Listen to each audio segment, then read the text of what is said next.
Hola amigos, saludos, buenos días, viernes 19 de mayo 2023, a deportes de otro puente festivo. Estamos muy agradecidos con Dios por esta oportunidad aquí en el Observatorio Político. Santiago Villarreal Cuellar, SBC Noticias. Saludos, ¿qué tal? ¿Cómo está? Buenos días, ¿cómo le ha ido? Muy buenos días, Alejandro, muy buenos días a doña Marta Cobo, que está en la producción, y a ustedes. Tengan muy buenos días y bienvenidos a una emisión más de Observatorio Político. Niños desaparecidos en Selva del Guaviare habrían sido localizados, según Caracol Radio, una noticia que ha dado mucho de qué hablar y nos alegra que hayan indicios de que los niños están vivos. Según la información que entrega Caracol Radio y la dan a conocer algunos medios alternativos en las últimas horas, se equivocó el presidente Petro en ese tuit en donde señalaba que los niños habrían sido localizados. Ni aún el ejército a esta hora de la mañana del viernes, tras ser consultado por varios medios de comunicación nacionales, ha certificado de que encontraron los niños. Es un hecho presunto. Sí, lo importante es que el presidente Gustavo Petro pues rectificó la información, borró el trino que sacó en Twitter y dijo me equivoqué. Bueno, en palabras más o menos parecidas, borré el Twitter que había puesto el pasado miércoles, donde aseguraba que los niños habían sido rescatados. Esas selvas, Alejandro y amable audiencia, son unas selvas muy inhóspitas. Yo tuve la oportunidad por allá en el año 86 de ser inspector de policía en Solano, Caquetá. Y esta vereda de Las Palmeras, donde se encontraron estos niños, está bastante distante del área urbana, ni siquiera hacia el río. Eso va dirigida hacia la quebrada Huitoto y el río Apápolis. Es una zona muy inhóspita que no ha cambiado después de tantos años de yo haber estado allá. Afortunadamente no ha sido deforestada ni ha sido utilizada para sembrados de coca. Sigue siendo selva abandonada y selva, baldía. Son reservas nacionales. Así que la búsqueda no es fácil, porque en esa zona ni siquiera el ejército creo que conoce muy bien la zona, porque son áreas geográficas muy difíciles de penetrar.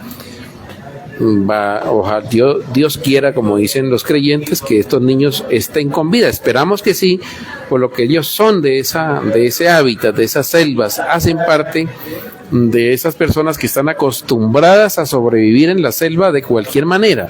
Por eso es posible que en un 90% estén vivos. Con el favor de Dios, sí señor.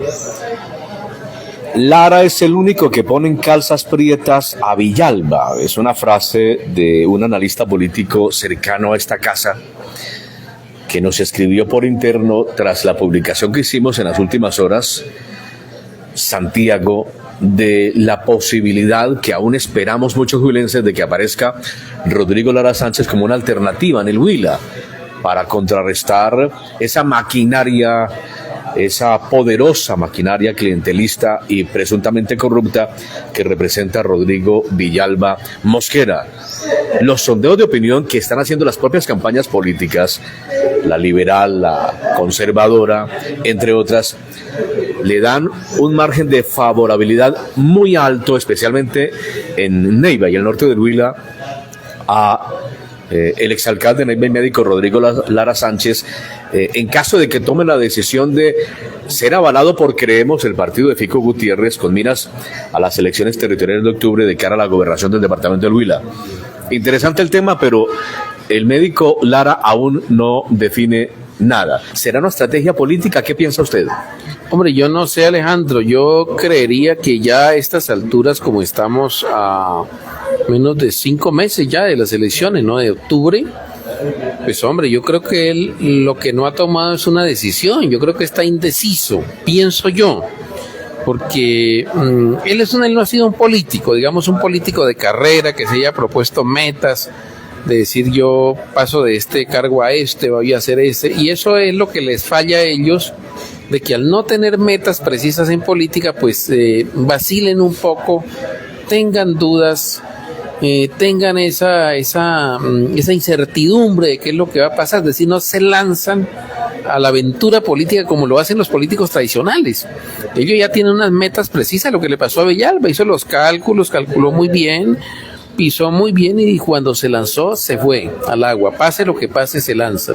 Pero ese no es el estilo de Lara, entonces deja esa sensación de duda y no sé hasta dónde. No creo yo pienso que realmente que no es una estrategia. Yo pienso más bien que es una falta de decisión de él, de falta de decisiones, quizá falta de recursos económicos. Usted sabe que en la gobernación, por muy austero que sea, se gasta mucho dinero. Él seguramente no lo tiene y si no hay quien se lo aporte, pues tampoco se va a meter en una aventura de esas. ¿Vio usted el informe del periódico La Nación recientemente, en donde entrega unas cifras que realmente son muy preocupantes, desastrosas para la actual administración municipal de Pitalito, en donde los homicidios y los accidentes de tránsito dejan mal parado a Pitalito? Es decir, frente a los comparativos de los años anteriores, nunca, jamás se había visto unas cifras tan alarmantes en temas estadísticos frente a la violencia en Pitalito, a los asesinatos, bien sea por hechos de sicarios, bien sea por atracos a mano armada, en donde infortunadamente terminen con una persona muerta, sea o no alguien que tenga antecedentes policivos o penales, o comerciantes, o empresarios, o cafeteros, etcétera. Y es algo que están aprovechando algunas campañas políticas para empezar a aparecer en redes sociales. A ver, Alejandro, uno cuando mira unas estadísticas recientes también hay que mirar la historia. Yo soy muy amante de la historia de Pitalito y de las regiones. En Pitalito hubo una historia que no ha batido récord todavía en crímenes, que fue la década entre 1984 y 1989. Los índices de homicidios en esos años anuales eran impresionantes. Pasaban de 80 a 90. La mayoría terminaban en Pericongo. Gente que se llevaban de aquí, de este pueblo, y la iban y la asesinaban en Pericongo. También en esa época hubo muchos secuestros, extorsiones, gente que desaparecieron de aquí. Ese es un récord que ninguna administración, y ese tipo no hay elección de alcaldes, pero la gente no la conoce porque no se dan la tarea de mirar hacia atrás. Volvimos a caer en una década de homicidios entre el 2002, óigase bien, 2001, empezando con un ex senador de la República que asesinaron aquí, cuya muerte está en la impunidad. Héctor Polanía Sánchez, 1 de mayo del año 2001. Y hubo en esos 2 años, en esos 3 años, que la administración fue de Germán Calderón, cuyos homicidios fueron altísimos también, que todavía no lo supera, afortunadamente, no lo supera este año, ni los años que hemos venido. Entonces hay que entender también de que la historia de Pitalito ha tenido unos altibajos de criminalidad, no sabemos las razones. El que usted dice de los años 80 no está muy ligado a la reciente lamentable historia de la violencia política de nuestro país, exterminio de la Unión Patriótica, esa guerra impresionante que vivimos cuando en el sur del Huila nos dominaban grupos armados ilegales, como por ejemplo M19, FARC-EP, entre otras. No porque lo de Pitalito era muy particular. Lo de Pitalito, lo que se vive en ese fenómeno entre 1984, si usted mira las cifras, 1985, 86, 87 y 88, es lo que se llamó en esa época una mal llamada limpieza social, hecha al parecer por elementos de las Fuerzas Armadas de esa época.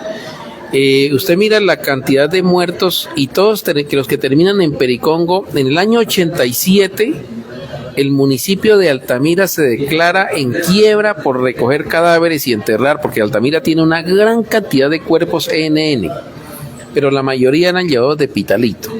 Pero aquí también habían homicidios permanentes, desapariciones forzadas, que no sabemos qué actores armados lo hacían. Claro, aquí había una gran influencia, una presencia del M-19, del Frente 13 de las FARC, que tenía una gran influencia en la zona, pero la mayoría de homicidios se presentan en el área urbana, es decir, homicidios que no se cometen aquí, sino que van a terminar en Pericongo. Unos se traen para acá, los conocidos, y los NN terminan en Altamira. Pero claro, hubo una época en el año 84 cuando secuestran aquí y desaparecen, por ejemplo, a Hildy Orozco, secuestran y desaparecen también al doctor Silvio Urbano Muñoz y a otras personas que nunca volvieron a aparecer, que presuntamente fueron actores armados de las FARC. Pero yo se lo pregunté en Palestina al señor Timochenko. En la última visita que hizo allá se lo pregunté personalmente, bueno, ¿y cuándo nos van a decir dónde están los desaparecidos de Pitalito? Y él me dijo que aquí no habían tenido ellos, que no tenían documentación de eso. Porque es que pues la FARC no llevaba una secuencia ni una documentación como sí lo tuvieron los paramilitares. Acuérdese, hablando de paramilitares, que hubo presencia paramilitar en Pitalito entre el año 2001, que le estoy hablando, y el año 2003. Hubo presencia en Pitalito y en Isnos. Y eso hizo que se incrementaran aquí los homicidios también. ¿No sería esa presencia de las autodefensas por el alcalde de la época, el doctor Calderón, abogado él, exitoso, docente catedrático en la Universidad del Tolima, por ese nexo de izquierda de su pasado desde la juventud, que aparecieron las AUSA en Pitalito? Bueno, cuando él llega a la alcaldía municipal, él llega amenazado por las FARC, si usted mal no recuerda. Él fue amenazado por las FARC como fue amenazado la mayoría de alcaldes del sur del departamento del Huila. Recuérdese que algunos hubo épocas que los eligieron con 6 votos en Salado Blanco, en Oporapa. Él vino amenazado y acuérdese que él puso unas cadenas allí en la alcaldía vieja, en el edificio, unas cadenas allí. Curiosamente aparecieron los paramilitares en Pitalito y aparecieron en Isnos, donde también había un alcalde amenazado, y le secuestraron a un funcionario que estaba por allá haciendo una electrificación rural.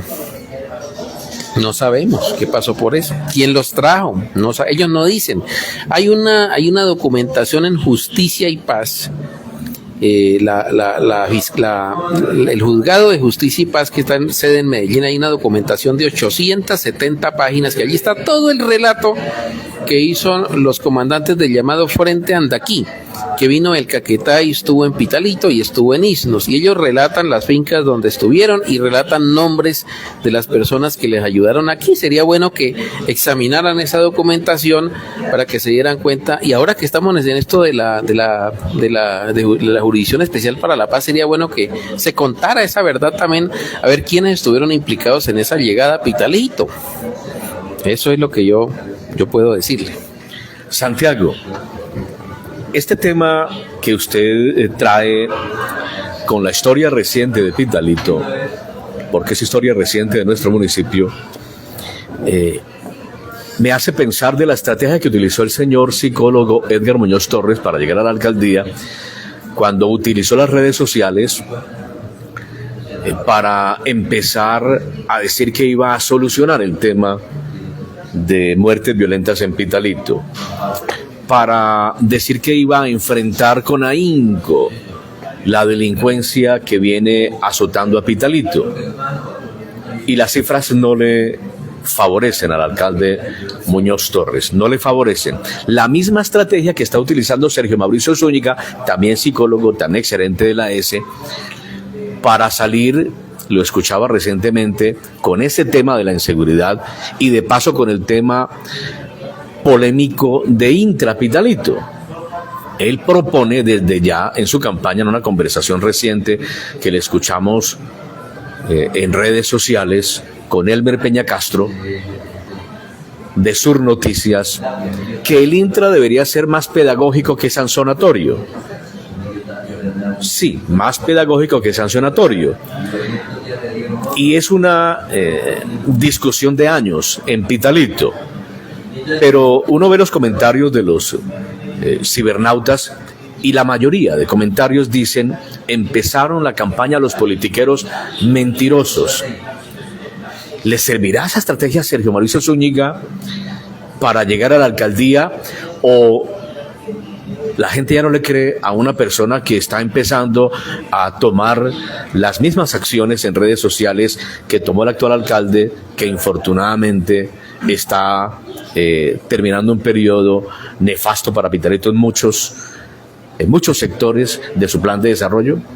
Bueno, yo creo que las campañas políticas, pienso que si el doctor Sergio Mauricio tiene una estrategia, que creo que la debe tener, porque cuando uno habla para mejorar el tema de la seguridad, debe tener una estrategia, que yo siempre se lo he dicho a mucha gente, y se lo he dicho inclusive al propio alcalde actual, al señor Edgar Muñoz Torres, le he dicho, hacen falta estrategias, porque es que hay estrategias para combatir la delincuencia, las hay dentro de la legalidad, sin salirse del esquema jurídico, y hay municipios en Colombia que nos lo han demostrado, que se puede combatir la delincuencia dentro de la legalidad, una cultura de la gente denunciar, de utilizar las vías jurídicas como debe ser para combatir la delincuencia. Mire, por ejemplo, le voy a hacer un solo ejemplo. Aquí roban muchas motos para extorsionar a la gente. Si culturizamos al ciudadano a que haga las denuncias y tienda con el Gaula los planes para capturar a estas personas, con 10 delincuentes de estos que capturen por extorsión, que esa condena sube a 14 años, lo mínimo que un juez le da son extorsionistas, son 14 años de cárcel. Con 10... ¿Y es excarcelable? Y es excarcelable. No es excarcelable. Es allá. Es el único delito no excarcelable en Colombia, la extorsión. La extorsión, el secuestro, son delitos que no son excarcelables. Si logra que se metan a 10 personas de estas, tenga la absoluta seguridad de que dejan en un gran porcentaje de robar motos, porque se atienen a una situación que no va a ser fácil. Pero eso es haciendo una pedagogía con la gente, de que se preste para denunciar, de que se preste para hacer estrategias de inteligencia, porque es que la ciudadanía no colabora. La ciudadanía es dada a criticar y a criticar por las redes el actuar de la policía, el actuar sobre todo de los jueces de la República. Es que los jueces quedan desarmados cuando la policía captura a una persona, un presunto ladrón o lo que sea, y lo llevan y no hay denuncia. Y cuando no hay denuncia, el juez no lo puede tener. Y no hay elemento probatorio tampoco. Y no recoge la policía judicial o la fiscalía, no logra mantener un acervo probatorio suficiente porque la misma ciudadanía no colabora. Mire, cuando hacen esas cogidas de estas personas y les dan esas golpizas, que yo no utilizo esa jerga que utilizan ahora, que paloterapia, si esas 10 personas van y declaran a un juzgado que lo vieron robar, tengan la absoluta seguridad que lo echan a la cárcel y no lo vuelven a dejar salir, porque hay 10 testigos. Pero la gente no es capaz de hacer eso. Son capaces de pegarle en la calle, pero no son capaces de ir a un juzgado a declarar, a poner la cara, a decir, mire, este señor estaba robando. Hombre, con 10 testigos que hayan, suficiente material probatorio para que esa persona termine en una cárcel y no vuelva a salir por lo menos en 1 o 2 años. Y nos libramos de 2 o 3 delincuentes de los bajos fondos, ¿sí? Entonces hace falta, y yo creo que Sergio debe tener eso. Él debe tener una estrategia. Le vamos a preguntar, vamos a hacerle una entrevista estos días y le vamos a preguntar qué estrategias tiene para combatir la seguridad. Estoy seguro que él las debe tener y él sabe cómo hacer eso, porque uno tiene que armarse de eso. Hay fórmulas en el país, hay muchas que han dado éxito en muchos municipios de Colombia. Usted se va para municipios como Envigado, Antioquia, se va para municipios como el mismo Río Negro, y usted se mira usted que no hay delincuencia, y no es porque hayan hecho limpiezas sociales ni hayan matado a nadie, es porque hay un conjunto de la sociedad que trabaja unidos con abogados, especialistas, penalistas, con jueces, y no permiten que eso prolifere. Es muy sencillo, es muy fácil. A la gente se le hace difícil combatir la delincuencia. No es difícil, es cuestión de estrategias. Sí, usted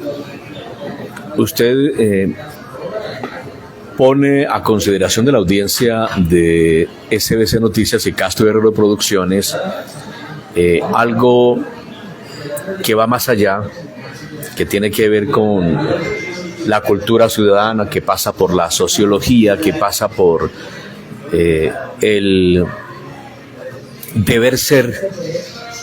Es complejo, el tema es muy complejo.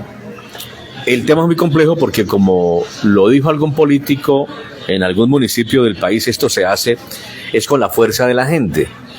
La estrategia la puede tener la autoridad, desde el administrativo, el apoyo quizá de policía, jueces y fiscales, pero si no se ponen de acuerdo con las comunidades organizadas, pues no vamos a lograr que esa estrategia sea operativa, eficiente y eficaz. Pero bueno, dicen los comentaristas de toreo, cambiemos de tercio.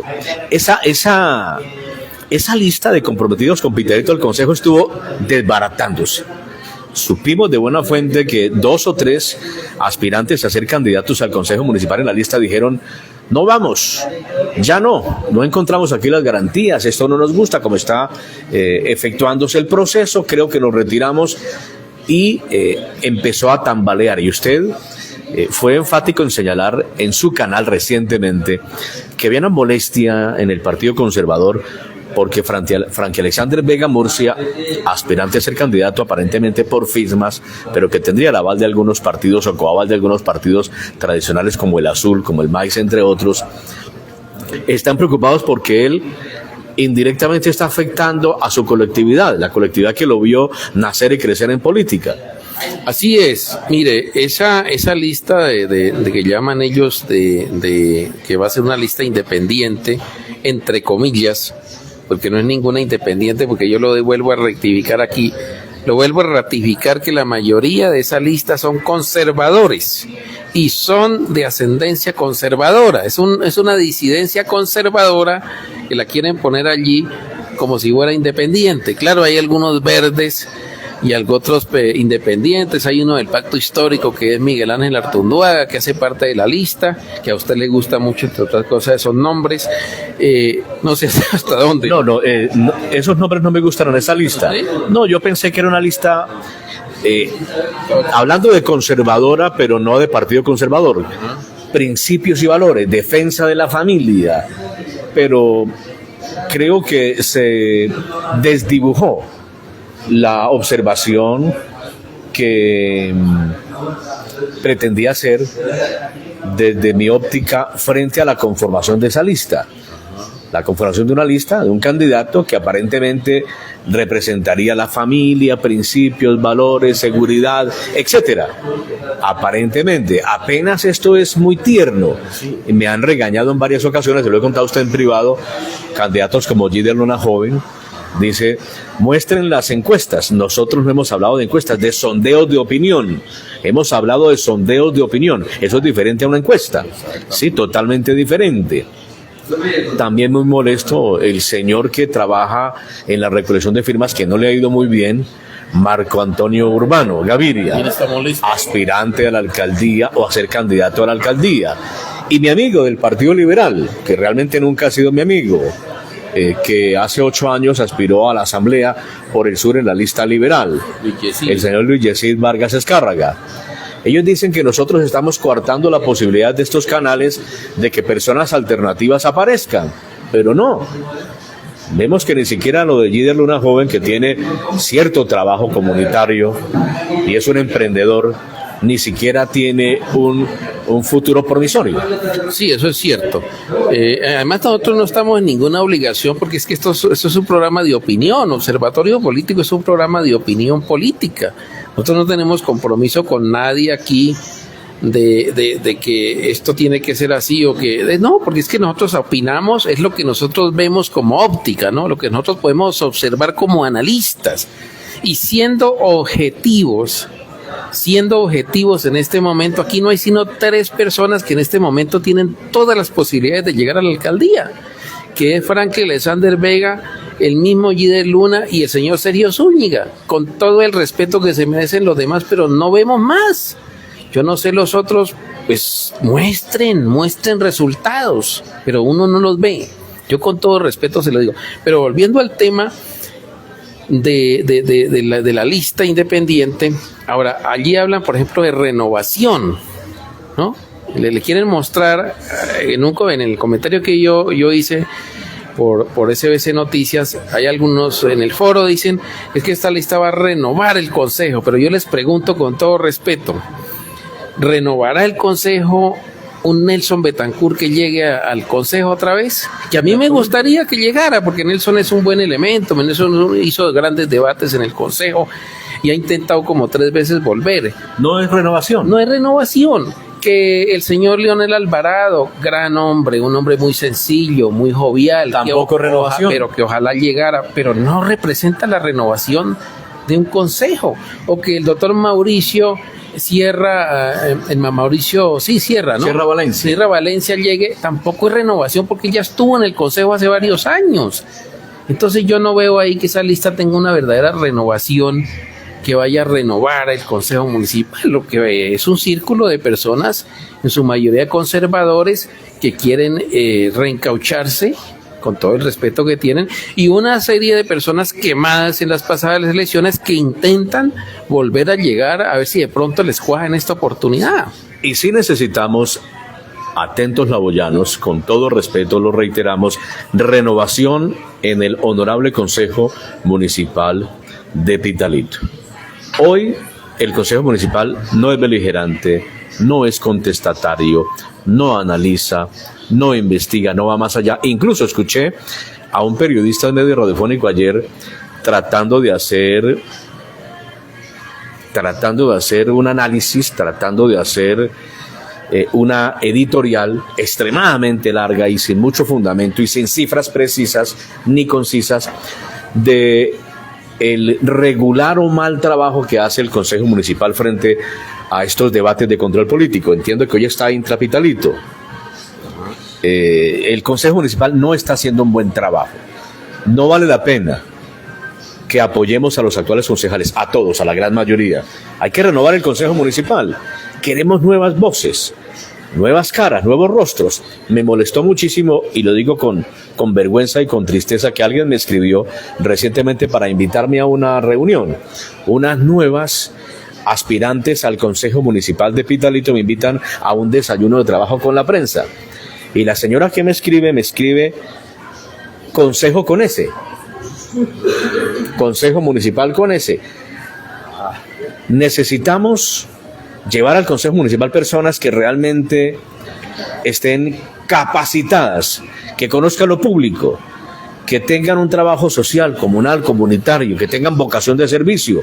Cuando la política se vuelve una profesión, un negocio, una empresa, como le pasa a la familia González Villa, como le pasa a la familia Andrade Serrano, como le pasa a Rodrigo Villalba Mosquera y su séquito, como le pasa a estos señores del Centro Democrático que acaban de salir avergonzados porque le fue muy mal en las elecciones congresionales anteriores. Cuando la política se convierte en empresarismo, pues no hay vocación de servicio y no hay un trabajo pensado en el colectivo, en las mayorías, sino en las individualidades, en el recurso, en enriquecerse. Sí, eso es cierto. Pero bueno, no perdamos el hilo porque estamos analizando el tema de los concejales conservadores, el malestar que tienen ellos de los actuales, de por lo menos 3, no de todos. Yo lo vuelvo y lo reitero lo que dije en mi comentario. Hay un concejal que es incondicional del doctor Franklin desde hace 4 años que estuvo allí, que es Obdulio Daza. Él no objeta absolutamente nada, porque además es triunfalista. Él dice, tenemos ya cogida la alcaldía, ellos ya se sienten alcaldes de Pitalito. El otro concejal que está allí a medias, que está pues muy allí, pero que no está como muy de la mano, es el señor Laureano Molina, que también está con el doctor Franklin, pero está allí, no muy convencido de la situación. ¿Será que ya lo están llamando en otra campaña? ¿Le están ofreciendo algo más productivo económicamente? ¿Una mejor alianza? ¿O un acuerdo programático? No tengo idea de qué estará pasando. Entonces, los otros 3 concejales que están allí, y que hay que reconocer que por lo menos 2 de ellos son unos varones electorales, a gústeles o no les guste a la gente, pero un David Melo Esguerra, un Octavio Ordóñez, al que le dicen el pavo, no me gusta decirle apodos a la gente, pero así él no se enoja porque le digan así. Esos son varones electorales que no les preocupa en estos momentos, pero en este momento sí están un poco molestos porque dice, hombre, el doctor Franklin se llevó a los otros conservadores que debían dejárnoslos aquí a nosotros para conformar una lista fuerte, como la tuvieron hace 4 años, donde salieron 5, ¿no? 5 de ellos. 4 por elección directa y 1 que llegó por carambola, que fue el pastor ¿cómo se llama el pastor? Gilbert Vega, de la iglesia Gilbert Misión, Neuta. Gilbert Neuta, corrijo, sí, Gilbert Neuta de la Misión Vida Internacional, del pastor Zamboni. Zamboni. Él llegó porque el doctor Franklin no aceptó consejo, entonces se fue para Neiva a la Secretaría de Gobierno, entonces lo reemplazó el pastor. Pero hoy día me imagino yo que tiene un caudal político, electoral, con todas esas iglesias. Me imagino que ellos están muy contentos con él. Vi al pastor reunido en la campaña conservadora con Sandra Hernández y Frank Alexander Vega Murcia, pero desde mi perspectiva como cristiano convertido al evangelio creo que no ha hecho el papel que requerimos los laboyanos, que entendemos la cosa política medianamente. No somos expertos en esto, medianamente leemos lo que ocurre en política. No ha sido un concejal que represente principios y valores, defensa de la verdad, la justicia, combatir presuntos hechos de corrupción, dar debates. Ni siquiera ha defendido la fe cristiana evangélica. Cuando se posesionó la mesa directiva de este consejo municipal, recientemente llamaron a un sacerdote católico y ofició una especie de misa. Él, como cristiano convertido al evangelio, debió pedir la palabra y, dentro del marco de la Constitución y la ley de la libertad de culto, adelantar una oración para los que no éramos católicos. No lo hizo, ni siquiera eso. Es un concejal mediocre como concejal. Es una persona que no conoce la norma, que no conoce la ley, que no debería estar en el Consejo Municipal de Pitalito. Además, porque en un país laico, como dice la Constitución, pues no se debería hacer ninguna clase de rito religioso, ¿no? En esos actos, como es en México, allá nada de rito religioso no hay en las posesiones de presidente, ni alcalde, ni nada. En España, acuérdate que han hecho sacar imágenes religiosas de los salones de donde esos municipios que son muy católicos, pero el país es laico. Dicen, no, aquí no me ponga crucifijos. Y allá no juran como acá, que ante la Biblia, no, allá se jura es ante el pueblo, porque son países laicos que cumplen estrictamente la Constitución. Pero bueno, ese tema, lo que yo le digo es que estos concejales han mostrado cierta molestia, no se lo han dicho en público y seguramente no se lo habrán dicho el candidato Franklin Vega, o quizás se lo hayan dicho, pero no se sienten bien en este momento porque dicen, la lista conservadora está mocha, va a estar débil. Y yo le digo una cosa, Alejandro, si eso se da en una eventualidad, porque yo le digo sinceramente y amable audiencia, es muy difícil que esa lista pase por firmas. Yo soy muy escéptico. Sería un hito en la historia de Pitalito, la primera vez que logren pasar por firmas él y el mismo candidato a la alcaldía. Si eso pasa, sería un hito en la historia. Yo soy escéptico que eso se logre. De pronto logran las firmas, pero pasar ese colador de la registraduría del Estado Civil, llegar al Consejo Electoral y que les den el aval, yo no lo veo fácil.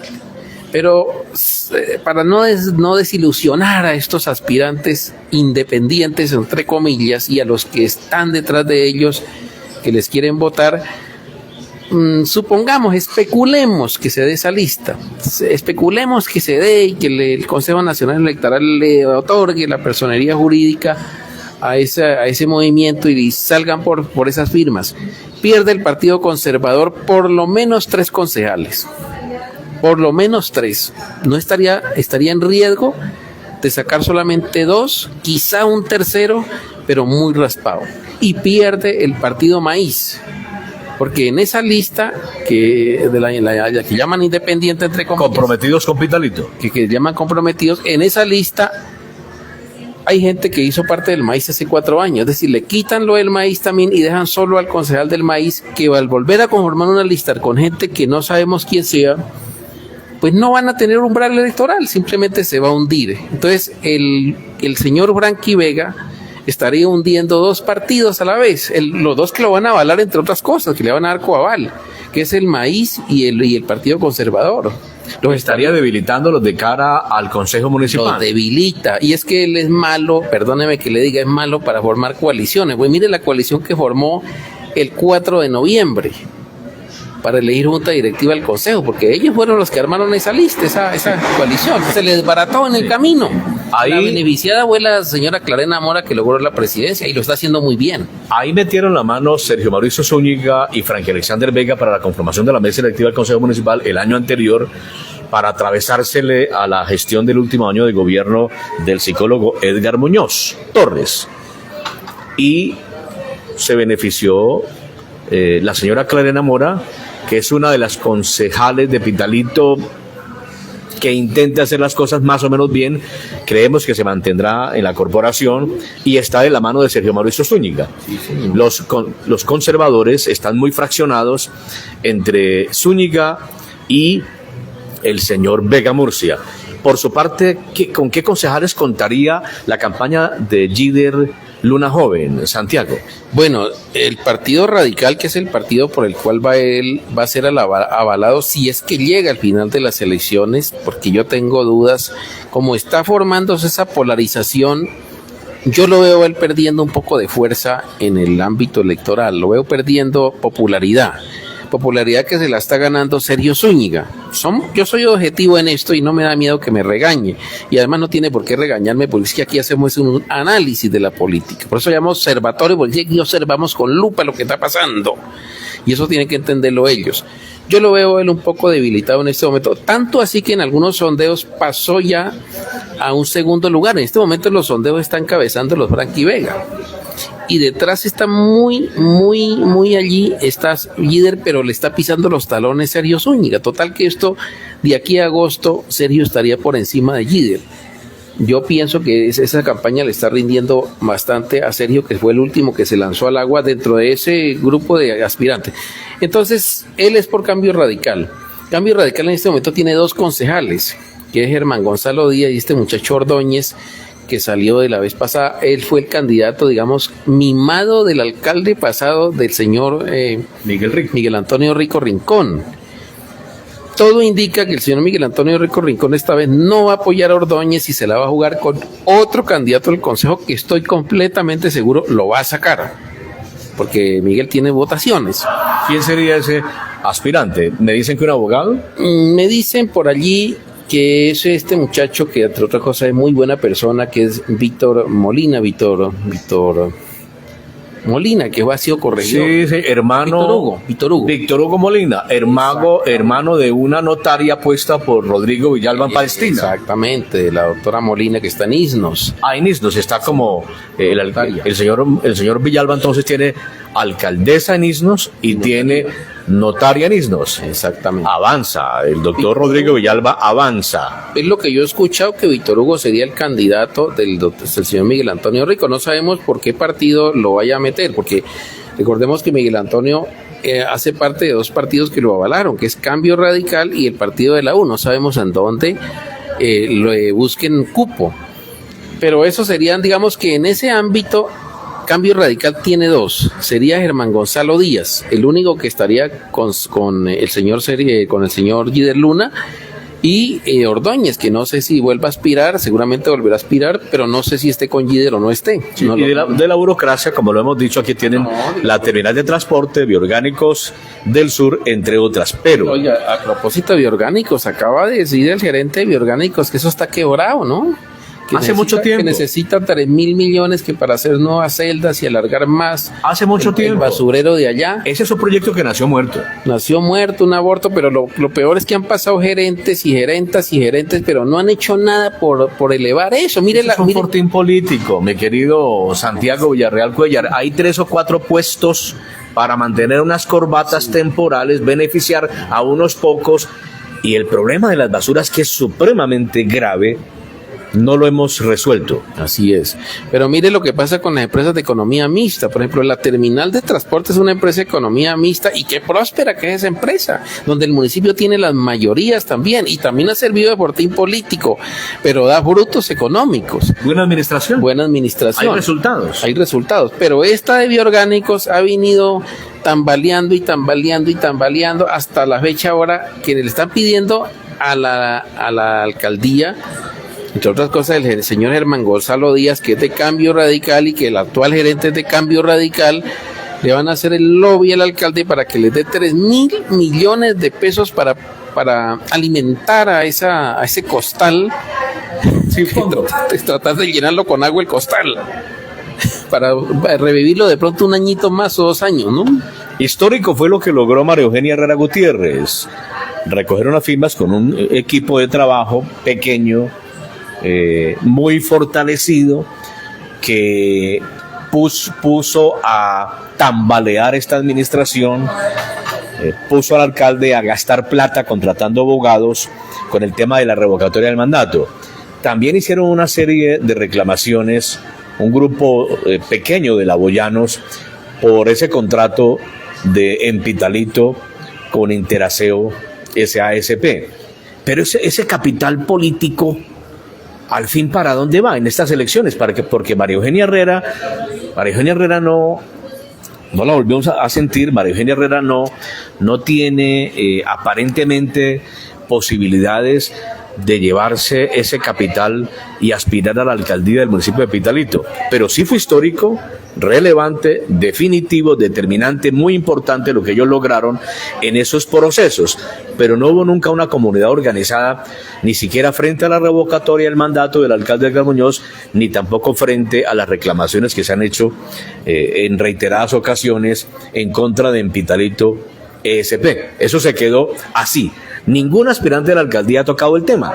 Bueno, yo creo que, por ejemplo, María Eugenia, pues claro, es un hito histórico porque es la única persona que se atrevió con otro grupo de personas a formar un movimiento de revocatoria. Pero ¿qué pasó? El poder se volvió fuerte, es decir, se acorazó el alcalde, y no fue solo el de Pitalito, acuérdense que eso sucedió en todo el país, el de Medellín, el de todas partes. La chequera estatal es gruesa. ¿Usted cree, Alejandro, y usted qué le pasara? Usted póngase en los pies de Edgar Muñoz, póngase usted en los pies y que le estén moviendo los talones, usted no se va a quedar quieto. Usted mueve el poder para no abandonarlo, y eso fue lo que hizo él, hizo el alcalde de Medellín, este señor de allá, el Daniel Quintero, hicieron todos los alcaldes del país donde les surgió la revocatoria, y consiguieron un pool de abogados que entre otras cosas son costeños, y tumbaron eso, y prácticamente arrinconaron a esos grupos que pretendían destronar. Ahora, el acuerdo, lo de Interaseo, lo que pasa es que hay cosas que, por muy malas que usted las vea, son buenas, y el tema de Interaseo para Pitalito ha sido beneficioso, así no les guste a una minoría de personas, pero aquí las empresas públicas perdían cada año una gran cantidad de dinero por la recolección de basura, y eso era un desangre. Eso venía desde la misma conformación de las empresas públicas hace 30 años y nunca lo habían metido al tema, porque como es una cuota burocrática, como era bueno tener unos trabajadores allí de determinado sector político, y había que darles de choferes y había que mantenerlos allí porque era de las representantes fulana de tal, que era el fulano de tal, el concejal. Entonces había un botín político ahí y preferían que la empresa estuviera desangrándose a hacer lo que tenía que hacer. Y lo que hizo el gerente Henry Liscano, en mi concepto, es que acomodó las cosas para que eso no siguiera ese desangre. Una empresa con un pulso como la que tiene Interaseo, que eso no solamente en Pitalito, sino en todo el país, tome eso y ellos recojan. Ahora, le van a quitar un problema grave a las empresas, se lo quitaron, que es el problema laboral.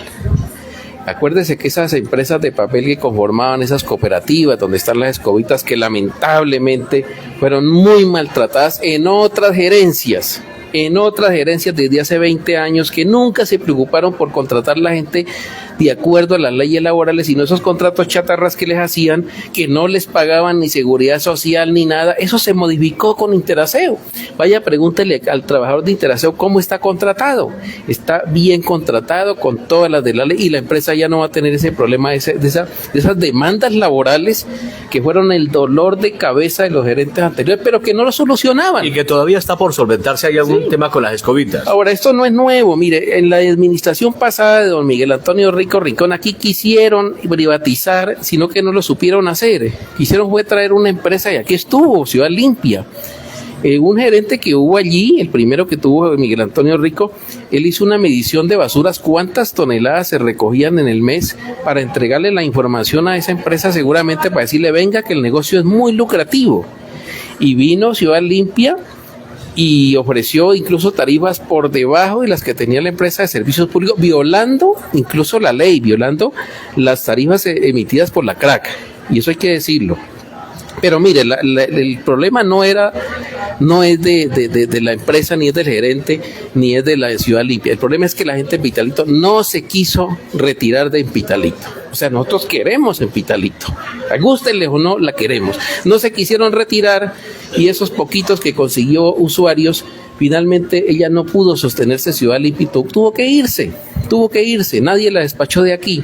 Ellos no pudieron sostener el negocio, porque la gente no se quiso desvincular, a pesar de que le ofrecían tarifas más bajas, la gente no se quería ir de Pitalito. Estamos contentos con Pitalito, por eso la mayoría está contenta con Pitalito. Alejandro, es que no es cuestión de los gerentes, es que nos gusta la empresa. Sí, sin embargo, ese recorderis que usted nos hace de la decisión tomada por los anteriores gerentes y la que logró tomar este gerente, dicen los que saben que la llegada de Interaseo SASP es la que desbordó el tema de las celdas de bioorgánicos, porque dejamos los laboyanos, esto no es problema de ellos, es de nosotros, los habitantes de Pitalito, de separar en la fuente.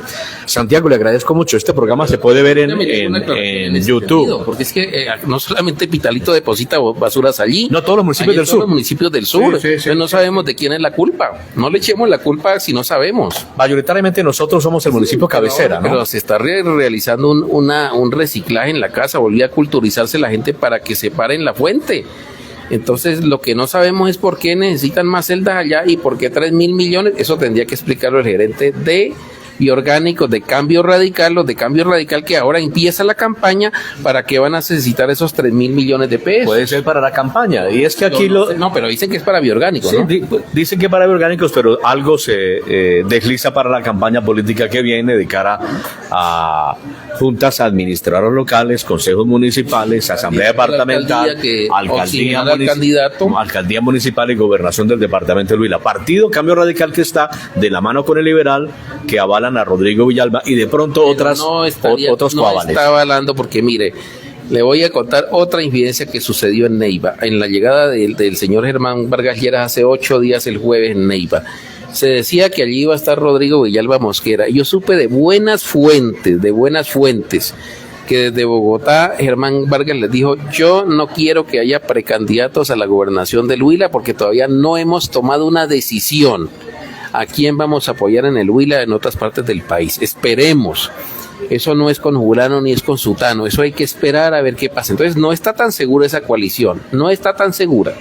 La familia González Villa lo ha dicho en privado y en público. Rodrigo Villalba nos lo contó a nosotros en privado, lo hicimos público. Es posible que se dé esa coalición. De todas maneras, al cierre, quería decirles a nuestros seguidores, nos ven en Facebook, comente, comparta, por favor. Nos ven en YouTube también, en SBC Noticias, Santiago Villarreal Cuellar, y en Castro Guerrero Producciones. Seguimos esperando, con fe, con optimismo, en la misericordia infinita de Dios, y ojalá que el doctor, seguimos desde este canal. Seguimos esperando en que el señor Rodrigo Lara Sánchez, el médico exalcalde de Neiva, tome la decisión sabia para el Huila de aspirar a la gobernación. Muchas gracias a todos, a toda esta amable audiencia que están aquí con nosotros, a doña Marta Cobo en la producción, a usted, Alejandro, y hasta pronto.